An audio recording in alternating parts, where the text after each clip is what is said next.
आप सभी लोगों का हमारे चैनल में स्वागत है। मैं लेकर के आया हूँ यूपी टेट 2014 से सीडीपी से पूछे गए प्रश्न। तो देरी न करते हुए हमने अपनी वीडियो को स्टार्ट करते हैं। क्वेश्चन नंबर 1 है हमारा, अभिप्रेरणा का वर्गीकरण होता है।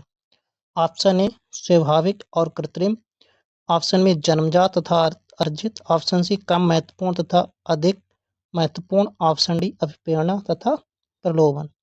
तो इस प्रश्न का हमारा सही जवाब है जन्मजात तथा अर्जित, ऑप्शन बी राइट आंसर। जन्मजात अभिप्रेरणा में ऐसे अभिप्रेरकों को रखा गया है जो किसी व्यक्ति में जन्म से ही मौजूद रहते हैं, जैसे नींद, पसीना, भूख, काम आदि। अर्जित अभिप्रेरणा में ऐसे अभिप्रेरकों को रखा गया है जिन्हें वह व्यक्ति जन्म के बाद अर्जित करता है। अगले प्रश्न पर पहुंचते हैं। अगला प्रश्न है हमारा, सीखने की प्रक्रिया में सीखने का स्थानांतरण हो सकता है। ऑप्शन ए सकारात्मक, ऑप्शन बी नकारात्मक, ऑप्शन सी शून्य, ऑप्शन डी ये सभी। तो इस प्रश्न का हमारा सही जवाब हो जाएगा ये सभी। यानी मनोवैज्ञानिकों ने सीखने की प्रक्रिया में ये चारों बताए थे, तीनों बताए थे। यानी कि सकारात्मक से भी सीखता है, नकारात्मक से भी सीखता है और शून्य से भी सीखता है। सीखने के 3 नियम वैज्ञानिकों ने बताए। अगला प्रश्न है हमारा, निम्न में से कौन सा मत अंतर्दृष्टि द्वारा सीखने की व्याख्या करता है। ऑप्शन ए मनोविश्लेषणवाद, ऑप्शन बी व्यवहारवाद, ऑप्शन सी संबंधवाद, ऑप्शन सी गेस्टाल्टवाद। तो इस प्रश्न का हमारा सही जवाब हो जाएगा गेस्टाल्टवाद, option D is right answer. सीखने के अंतर्दृष्टि सिद्धांत का प्रतिपादन गेस्टाल्टवादियों द्वारा किया गया था। इस सिद्धांत के अनुसार बताया था कि समस्या का समाधान उद्दीपन और क्रिया संबंधों के धीरे धीरे बनने से नहीं, अपितु उद्दीपनों के बीच के संबंधों को अचानक समझने में होता है। अगले प्रश्न पर पहुंचते हैं। अगला प्रश्न है हमारा, किस मनोवैज्ञानिक ने सीखने की सामग्री के रूप में निरर्थक शब्दों का प्रयोग किया। Option A William James, option B Skinner, option C Ebbinghaus, option C Bartlett. तो इस प्रश्न का हमारा सही जवाब हो जाएगा Ebbinghaus, option C is right answer. अगले प्रश्न पर पहुंचते हैं। अगला प्रश्न है, सीखने के नियम दिए। ऑप्शन ए पावलोव ने, ऑप्शन बी स्किनर ने, ऑप्शन सी थॉर्नडाइक ने, ऑप्शन डी कोहलर ने। तो सीखने के नियम दिए थे थॉर्नडाइक ने, option C is right answer. अगले प्रश्न पर पहुंचते हैं। सीखना है ऑप्शन ए व्यवहार में परिवर्तन, ऑप्शन बी अनुभव तथा अभ्यास का परिमाण, ऑप्शन सी व्यवहार में अपेक्षाकृत स्थायी परिवर्तन, ऑप्शन डी उपरोक्त सभी। तो इस प्रश्न का हमारा सही जवाब हो जाएगा उपरोक्त सभी, ऑप्शन डी इज आंसर। यानी कि तीनों जवाब सही हैं, option D is right answer. अगले प्रश्न पर पहुंचते हैं। शारीरिक वृद्धि और विकास को कहते हैं। ऑप्शन ए तत्परता, ऑप्शन बी अभिवृद्धि, ऑप्शन सी गतिशीलता, ऑप्शन डी आनुवांशिकता। तो इस प्रश्न का हमारा सही जवाब हो जाएगा ऑप्शन बी, यानी कि अभिवृद्धि, option B is right answer. अगले प्रश्न पर पहुंचते हैं। चिंतन संज्ञानात्मक पक्ष में एक मानसिक क्रिया है, यह कथन दिया गया है। ऑप्शन ए डिवी द्वारा, ऑप्शन बी गिलफोर्ड द्वारा, ऑप्शन सी क्रोज द्वारा, ऑप्शन डी रॉस द्वारा। तो इस प्रश्न का हमारा सही जवाब हो जाएगा गिलफोर्ड द्वारा, option B is right answer. अगले प्रश्न पर पहुंचते हैं। बाल मनोविज्ञान के आधार पर कौन सा कथन सर्वोत्तम है। ऑप्शन ए सारे बच्चे एक जैसे होते हैं, ऑप्शन बी एक बच्चे एक जैसे होते हैं, ऑप्शन सी कुछ बच्चे विशिष्ट होते हैं, ऑप्शन डी प्रत्येक बच्चा विशिष्ट होता है। तो इस प्रश्न का हमारा सही जवाब हो जाएगा ऑप्शन डी प्रत्येक बच्चा विशिष्ट होता है, option D is right answer. बाल मनोविज्ञान की वह शाखा है जिसमें जन्म से परिपक्वता तथा विकसित हो रहे बालक का अध्ययन तथा इस पर जोर देकर किया जाता है कि प्रत्येक बच्चा विशिष्ट होता है। अगले प्रश्न पर पहुंचते हैं। बाल मनोविज्ञान का केंद्र है? ऑप्शन ए अच्छा शिक्षक, ऑप्शन बी शिक्षण प्रक्रिया, ऑप्शन सी बालक, ऑप्शन डी विद्यालय। ऑप्शन डी विद्यालय। तो इस प्रश्न का हमारा सही जवाब हो जाएगा बालक। Option C is right answer. पहले शिक्षा विषय प्रधान और अध्यापन प्रधान होती थी। पहले बालक को खाली बर्तन के समान समझा जाता था, यानी कि पहले बालक को बर्तन के समान समझा जाता था, जिसे ज्ञान से भरना शिक्षक का मुख्य कर्तव्य था। किंतु बाल मनोविज्ञान में इस दृष्टिकोण में आमूल परिवर्तन करके शिक्षा को बाल केंद्रित बना दिया है। अगले प्रश्न पर पहुंचते हैं। अच्छी स्मृति की विशेषताएं हैं। ऑप्शन ए शीघ्र पुनः स्मरण, ऑप्शन बी शीघ्र पहचान, ऑप्शन सी अच्छी धारणा, ऑप्शन डी ये सभी। तो इस प्रश्न का हमारा सही जवाब हो जाएगा ऑप्शन डी, यानी कि ये सभी। Option D is right answer. अगले प्रश्न पर पहुंचते हैं। संवेग शब्द का शाब्दिक अर्थ है। ऑप्शन ए क्रोध और भय, ऑप्शन बी स्नेह तथा प्रेम, ऑप्शन सी उत्तेजना या भावों में उथल पुथल, ऑप्शन डी उपरोक्त में से कोई नहीं। तो इस प्रश्न का हमारा सही जवाब हो जाएगा उत्तेजना या भावों में उथल पुथल। Option C is right answer. संवेग प्राणी की एक जटिल अवस्था है। संवेग प्राणी की जटिल अवस्था है जिसमें शारीरिक परिवर्तन प्रबल भावना के कारण उत्तेजित दशा तथा एक निश्चित प्रकार का व्यवहार करने की प्रवृत्ति अग्रसर होते हैं। ये किसने कहा था? वुडवर्थ के अनुसार। अगले प्रश्न पर पहुंचते हैं।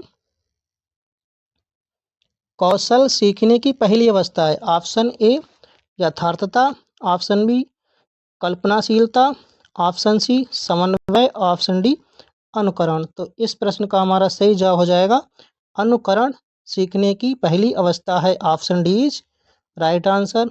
अगले प्रश्न पर पहुंचते हैं। मानसिक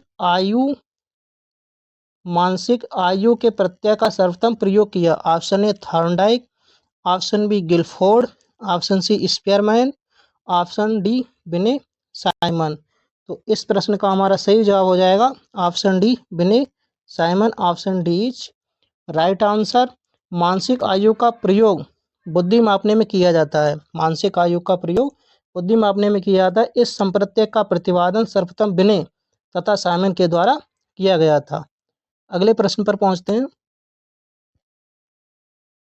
शैशवावस्था के लिए उत्तम शिक्षण विधि है। ऑप्शन ए मॉन्टेसरी विधि, ऑप्शन बी खेल विधि, ऑप्शन सी किंडरगार्टन विधि, ऑप्शन डी ये सभी।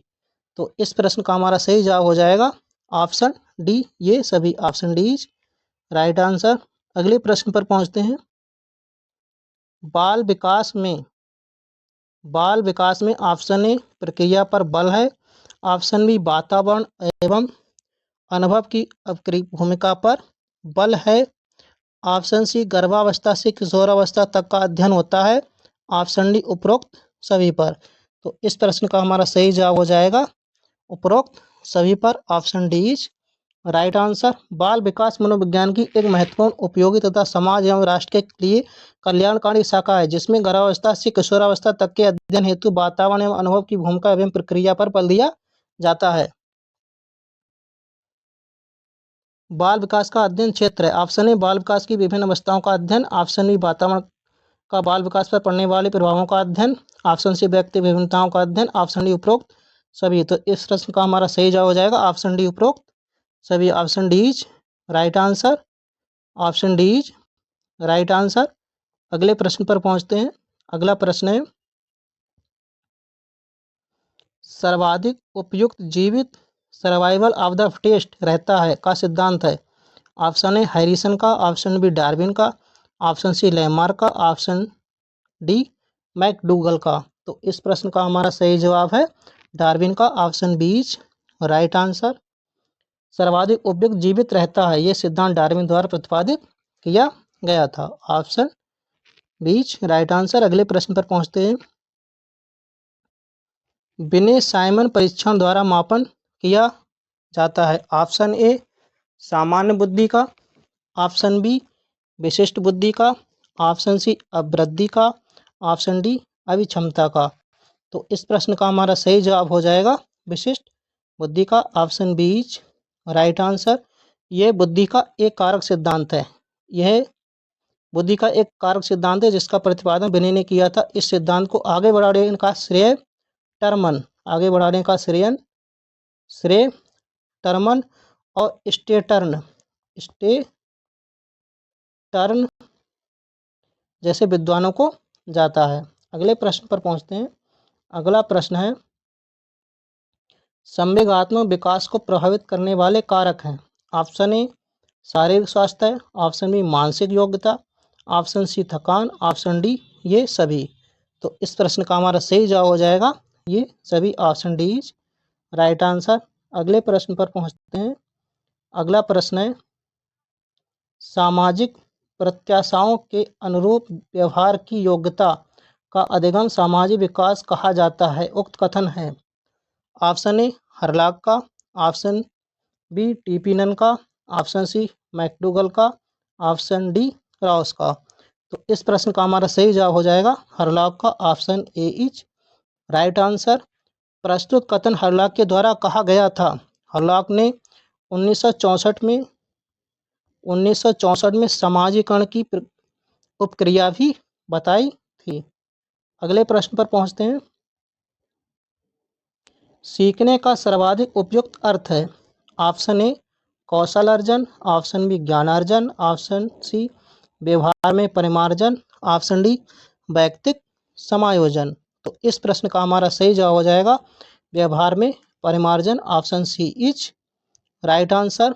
सीखना एक ऐसी प्रक्रिया है, यानी कि सीखना एक ऐसी प्रक्रिया है जिसके द्वारा अनुभूति या अभ्यास के फलस्वरूप व्यवहार में परिमार्जन होता है, मॉडिफिकेशन होता है। अगले प्रश्न पर पहुंचते हैं। वाणी दोष नहीं है। ऑप्शन ए ध्वनि परिवर्तन और अस्पष्ट उच्चारण, ऑप्शन बी धीमी या तेज गति से बोलना, ऑप्शन सी हकलाना और तुतलाना, ऑप्शन डी तीव्र अस्पष्ट वाणी। तो इस प्रश्न का हमारा सही जवाब हो जाएगा धीमी या तेज गति से बोलना वाणी दोष नहीं है, option B is right answer. अगले प्रश्न पर पहुंचते हैं। प्राथमिक स्तर पर मूल्यों को शिक्षा देने की सर्वोत्तम विधि है। ऑप्शन ए मूल्यों के महत्व को बताना, ऑप्शन ई मूल्यों के पालन न करने पर दंडित करना, ऑप्शन सी अध्यापक के व्यवहार में मूल्य स्थापन, ऑप्शन डी उपरोक्त सभी। तो इस प्रश्न का हमारा सही जवाब हो जाएगा अध्यापन के व्यवहार में मूल्य स्थापन, option C is right answer. एक अध्यापक छात्रों के लिए आदर्श होता है, अतः प्राथमिक स्तर पर मूल्यों की शिक्षा देने हेतु यह आवश्यक अध्यापक स्वयं व्यवहार में मूल्यों का स्थापन करे, जिससे कि छात्र उन मूल्यों का अनुग्रहण आसानी से कर सके। अगले प्रश्न पर पहुंचते हैं। मूल्यों के वर्गीकरण में सम्मिलित नहीं है। ऑप्शन ए आध्यात्मिक मूल्य, ऑप्शन बी एन केन प्रकारेण धनार्जन का मूल्य, ऑप्शन सी नैतिक मूल्य, ऑप्शन डी सांस्कृतिक मूल्य। तो इस प्रश्न का हमारा सही जवाब है एन केन प्रकारेण धनार्जन का मूल्य, option B is right answer. मूल्य हमेशा ही आदर्श मूलक होते हैं, जिसमें सामाजिक शिक्षण, नैतिक व सांस्कृतिक मूल्य आदि शामिल होते हैं। यानी कथन बी यानी कि एन केन प्रकार धनार्जन का मूल्य सम्मिलित नहीं है, बाकी सम्मिलित है, यानी कि ए सी और डी, जबकि हमारा answer option B is right answer. अगले प्रश्न पर पहुंचते हैं।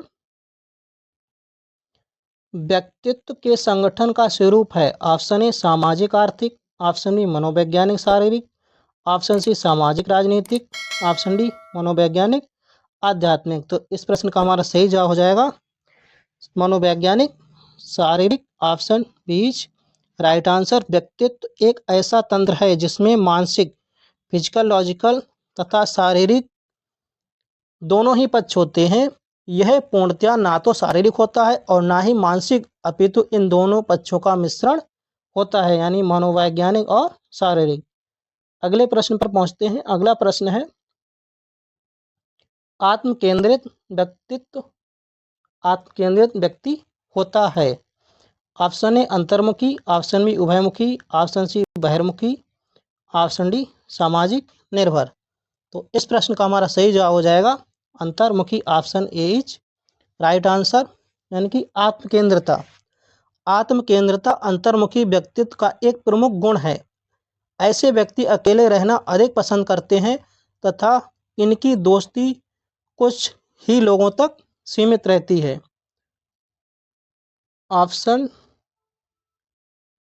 क्वेश्चन अगला, अपने ऊर्जा बल को बाहर की ओर अभिव्यक्त करने वाले व्यक्ति का प्रकार होता है। ऑप्शन ए ज्ञानात्मक व्यक्तित्व, ऑप्शन बी कलात्मक व्यक्तित्व, ऑप्शन सी बहिर्मुखी व्यक्तित्व, ऑप्शन डी धार्मिक व्यक्तित्व। तो इस प्रश्न का हमारा सही जवाब हो जाएगा यानी कि बहिर्मुखी व्यक्तित्व, option C is right answer. अपने ऊर्जा बल को बाहर की ओर व्यक्तित्व करने वाले अभिव्यक्त करने वाले व्यक्ति बहिर्मुखी व्यक्ति के स्वामी होते हैं। ऐसे लोग प्रायः खुश मिजाज तथा आशावादी होने के साथ साथ अन्य लोगों से मिलना जुलना अधिक पसंद करते हैं। अगले प्रश्न पर पहुंचते हैं।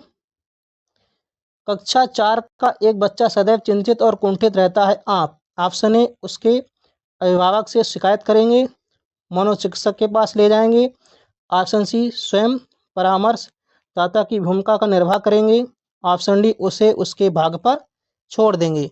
तो इस प्रश्न का हमारा सही जवाब हो जाएगा स्वयं परामर्शदाता की भूमिका का निर्वाह करेंगे, option C is right answer. अगले प्रश्न पर पहुंचते हैं।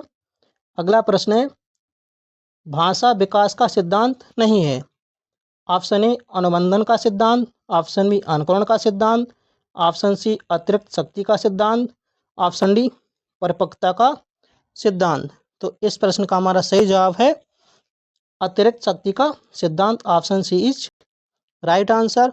भाषा विकास से हमारा तात्पर्य एक ऐसी क्षमता से है जिसके द्वारा व्यक्ति अपने भावों, विचारों तथा इच्छाओं को दूसरे तक पहुंचाता है तथा दूसरों की इच्छाओं और भावों को ग्रहण करता है। अनुबंधन, अनुकरण तथा परिपक्वता इसके प्रमुख सिद्धांत है, option C is right answer.